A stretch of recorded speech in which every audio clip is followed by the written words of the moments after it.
করতে হবে, ভালোবাসতে হবে, শুধু আপনি করলে হবে না।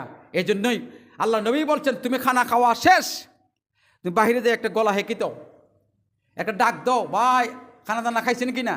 এটার মশলা কিন্তু দরজা বন্ধ করে খাবেন, এটা ইসলাম নিষেধ করে দিয়েছে।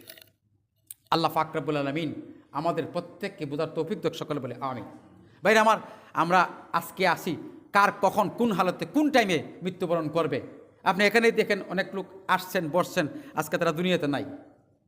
হ্যাঁ, আজকে আমাদের এখানে জলিল সাহেব এনে বসছে না, আল্লাহ হায়াত দান করুক। আমি এক্সাম্পল দিচ্ছি, এখানে আরেকজন বসবে, আগামী শুক্রবার একজন বসবে, আমি এখানে বসছি না, আগামী শুক্রবারে বসতে পারবো, গ্যারান্টি আছে?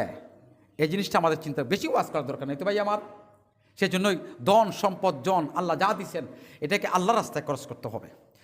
বিল্ডিং, টাকা পয়সা, দ্বন্দ্ব দৌলত আপনার সঙ্গে যাবে না তো, যতই জমান না কেন এটা আপনাকে দিবে না।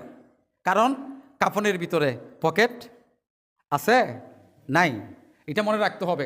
আমি জমাচ্ছি, আমি বাগানের হেফাজত করেছি, বাগানটাকে সুন্দর করে সাজাচ্ছি, পরিবারের কথা বলতেছি, সুন্দর করে বাগানটা সাজাইছেন, বিল্ডিং করেছেন, ওই নিয়তটা রাখবেন। ওই বিল্ডিংয়ে আপনি ঘুমাইতে পারবেন না, মৃত্যুবরণ করলে বিল্ডিংয়ের ভিতরে ঢুকানো হবে না, বিদায় দিয়ে দিবে, শেষ বিদায়।